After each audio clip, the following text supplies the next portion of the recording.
Hello student, कैसे हैं आप सब। एक बार पुनः शिव कोचिंग क्लासेस पर स्वागत है। उम्मीद करता हूं आप सब अच्छे होंगे, मस्त होंगे, बेहतर होंगे, आपकी पढ़ाई बेहतर चल रही हो। बच्चों 2022-23 में जो अर्धवार्षिक पेपर था भौतिक शास्त्र कक्षा 12वीं का एमपी बोर्ड में, उसको यहाँ पर मैं सॉल्व कराऊंगा जितने भी ऑब्जेक्टिव क्वेश्चन हैं। क्योंकि बहुत सारे बच्चों ने मैसेज किया था, कमेंट किया था कि प्लीज़ सर पुराना पेपर हो तो प्रोवाइड कर दीजिए। इसका मैं टेलीग्राम में भी आपको प्रोवाइड कर दूंगा। शिव कोचिंग क्लासेस के नाम से टेलीग्राम है, तो ज्वाइन कर लेना। ओके बच्चों, अभी मैंने कम्युनिटी में पोस्ट भी किया था कि जो बच्चे 12th क्लास में हैं या 11th क्लास में हैं तो व्हाट्सअप एक चैनल बनता है बच्चों, जैसे टेलीग्राम चैनल बनता है उसी प्रकार से व्हाट्सअप चैनल बनता है। तो आप लोगों को कम्युनिटी में वो लिंक मिल जाएगा शिव कोचिंग क्लासेस के नाम से, ठीक है। तो अभी नया अपडेट आया, वहाँ पर भी आप ज्वाइन कर लेना, वहाँ पर भी शेयर कर दिया करूँगा क्योंकि बोर्ड एग्जाम आएगा तो वहाँ पर थोड़ा सा आसान हो जाएगा आप लोगों को प्रोवाइड करने में। चलिए शुरू करते हैं फटाफट। सबसे पहले हम यहाँ पर देखेंगे कि सही विकल्प का चयन करिए। अब देखिए, कुछ बच्चे सोचेंगे कि सर इसी पैटर्न पर आएगा, बिल्कुल नहीं, ये मैं सिर्फ सॉल्व करा रहा हूँ। अब यहाँ पर देखिए, मान लीजिए 6 अंक का है तो इसके जगह मतलब यहाँ पे 7 प्रश्न है तो इसके जगह 6 प्रश्न भी हो सकते हैं, इसलिए थोड़ा सा पैटर्न चेंज है। अब यहाँ पर देखिए, जैसे 1 से 4 तक वस्तुनिष्ठ प्रश्न है, 1 से 4 तक, लेकिन 1 से 4 तक नहीं रहेगा। अब 2024 का होने वाला एग्जाम, बोर्ड एग्जाम या अभी जो आपका अर्धवार्षिक परीक्षा होने वाला है उसमें 1 से 5 तक वस्तुनिष्ठ प्रश्न रहता है, तो इसलिए आप लोग परेशान मत होना। अभी फिलहाल यहाँ पर मैं इसको सॉल्व करा दूंगा, बोर्ड एग्जाम का पेपर मिलेगा वो भी सॉल्व करा दूंगा। 1 कूलाम आवेश में इलेक्ट्रॉन कितने होते हैं? तो 1 कूलाम आवेश में इलेक्ट्रॉन होते हैं 6.25 × 10⁻18, ठीक है। 1 इलेक्ट्रॉन पर आवेश होता है 1.6 × 10⁻−19 कूलाम, लेकिन 1 कूलाम आवेश पर इलेक्ट्रॉन की संख्या 6.25 × 10⁻18। इसमें बहुत सारे बच्चे कंफ्यूज हो जाते हैं कि भाई 1 कूलाम आवेश पर इलेक्ट्रॉन इतना होता है और 1 इलेक्ट्रॉन पर आवेश इतना होता है, वो भी माइनस में रहता है, ठीक है। चलिए, 10 कूलाम आवेश देने पर चालक के विभव में 2 वोल्ट की वृद्धि हो जाती है, तो आपकी धारिता C बराबर Q/V होता है। Q का मान है 10 और आपका V का मान है 2 वोल्ट, तो 10 में 2 का भाग दोगे तो 5 फैरेड, तो ऑप्शन नंबर ये हो जाएगा सही। इसमें ऑप्शन नंबर ये सही है, ठीक है। गतिमान आवेश क्या उत्पन्न करता है? एक तो चुंबकीय क्षेत्र भी उत्पन्न करता है और विद्युत क्षेत्र दोनों। प्रेरित धारा की दिशा ज्ञात की जाती है बच्चों लेंज के नियम के आधार पर। घरों में दी जाने वाली जो धारा उसकी आवृत्ति होती है 50 हर्ट्ज। कौन सा विद्युत चुंबकीय तरंग नहीं है? तो रेडियो तरंग जो होता है विद्युत चुंबकीय तरंग नहीं होता। बाकी गामा किरण की बात करें, एक्स किरण, ध्वनि का तरंग, ये सारे के सारे क्या है बच्चों? विद्युत चुंबकीय तरंग है। सॉरी उल्टा कह दिया मैंने, ये आपका ध्वनि तरंग होगा, ये गलत हो गया, मैंने ध्वनि तरंग को नहीं पढ़ पाया। तो गामा किरणें, एक्स किरणें, रेडियो तरंग, ये सारे के सारे विद्युत चुंबकीय तरंग है और ध्वनि तरंग आपका ये रॉन्ग है, ठीक है। ये ध्वनि तरंग आपका विद्युत चुंबकीय तरंग नहीं है। आगे देखिए, एक फोटान की ऊर्जा hν के बराबर होता है, E बराबर hν, E = hν। अभी एक फोटान की परिभाषा भी पूछी जाती है। विद्युत धारा अदिश राशि है बच्चों। एक आदर्श मीटर का प्रतिरोध 0 होता है और एक आदर्श वोल्ट मीटर का प्रतिरोध अनंत होता है।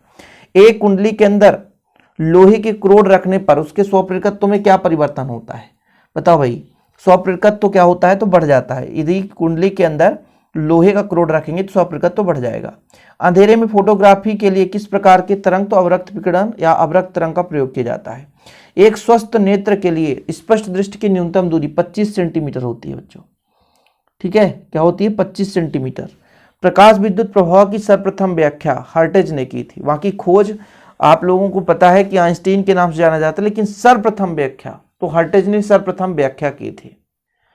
इसके बाद देखिए बच्चों, यहां पर विभव प्रवणता E बराबर होता है dV/dr, तो V का हो जाएगा वोल्ट, R का मीटर, वोल्ट प्रति मीटर। धारामापी की कुंडली के बीच नर्म लोहे का क्रोड क्यों बनाया जाता है? इसके पीछे का रीजन बताओ। नर्म लोहे का क्रोड क्यों बनाया जाता है? पहला रीजन लिख लेना, नर्म लोहे की चुंबकशीलता अधिक होती है, ठीक है, ताकि इससे अधिक विद्युत क्षेत्र रेखाएं गुजर सके, इसलिए चुंबकीय क्षेत्र की तीव्रता को बढ़ाने के लिए नर्म लोहे का क्रोड बनाया जाता है। एक वाक्य में उत्तर देना, इसलिए एक ही कारण बताना पड़ेगा ना, ठीक है, कोई दिक्कत तो नहीं है। चलिए अगला देखिए, किसी प्रत्यावर्ती का शिखर मान I0 है तो एक पूर्ण चक्र में औसत मान कितना होता है? 0 होता है। लेंस सूत्र तो सबको पता है, 10th क्लास में भी पढ़ते हैं, 1/f बराबर 1/v - 1/u। फोटान किसे कहते हैं? फोटान की परिभाषा देनी है आपको। बताओ, प्रकाश ऊर्जा के छोटे छोटे बंडलों से मिलकर बना होता है। लिख लो आप लोग, प्रकाश ऊर्जा के छोटे छोटे बंडलों से मिलकर बना होता है। प्रत्येक बंडल को क्वांटा या फोटान कहते हैं। प्रत्येक बंडल को क्वांटा या फोटान कहते हैं। परमाणु का ग्रही मॉडल रदरफोर्ड ने दिया था। स्वप्रेरकत्व का SI मात्रक हेनरी होता है। इसके बाद यहाँ पर सही जोड़ी क्वेश्चन देखिए। एक आदर्श वोल्टमीटर का प्रतिरोध अनंत होता बच्चों, यह अनंत हो जाएगा। प्रेरकी प्रतिघात XL बराबर हो जाएगा ओमेगा L। अवरक्त किरणें अंधेरे में फोटोग्राफी के लिए प्रयोग किया जाता है। फिर बायो सेवर्ट का नियम D बराबर म्यू 0 आइडियल साइन थीटा बटा r square, mu 0/4 pi I dl sine theta बटा आर स्क्वायर। लेंस की क्षमता P बराबर 1/f होता है। इलेक्ट्रॉन वोल्ट जो ऊर्जा का मात्रक, डायनेमो जो विद्युत चुंबकीय प्रेरण की घटना इसमें होती है। ठीक है, तो ये आपके सही जोड़ी, अब सही जोड़ी आएगा। अब देखिए क्वेश्चन आप लोगों को थोड़ा सा देख लेना है। आवेश के अध्यारोपण का सिद्धांत, समविभव पृष्ठ। मोटर गाड़ी को स्टार्ट करने में हेडलाइट कुछ मंद हो जाती है, क्यों? किरचॉफ का प्रथम नियम। अन्योन्य प्रेरण किसे कहते हैं? चुंबकीय क्षेत्र रेखाओं के दो गुण। प्रत्यावर्ती धारा जनित का नामांकित चित्र। प्रत्यावर्ती धारा की विद्युत अपघटन क्यों नहीं होती?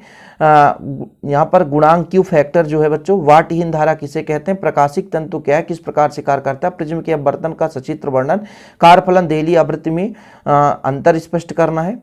अच्छा, कारफलन देहली आवृत्ति को समझिए। प्रकाश विद्युत प्रभाव की व्याख्या करिए।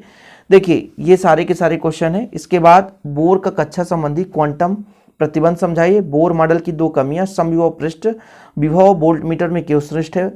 यहाँ पर संधारित्र का एक न्यूमेरिकल क्वेश्चन जो दिया है बच्चों। ठीक है, विद्युत भागबल विभवांतर में अंतर। बायो सेवर्ट का नियम लिखिए। प्राथमिक एवं द्वितीय के निर्धनुष में 3 अंतर। व्यतिकरण विवर्तन में अंतर।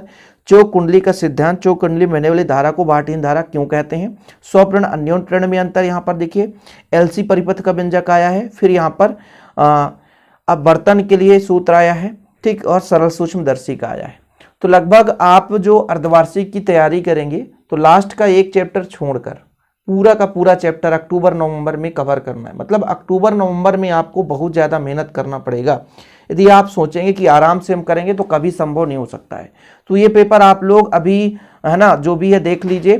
टेलीग्राम में आप लोग प्लीज लिंक मिल जाएगा या किसी कोचिंग क्लासेस के नाम से टेलीग्राम देख लीजिएगा और ज्वाइन जरूर करें बच्चों, ताकि वहां पर मैं प्रोवाइड करूं तो आपको मिल जाए।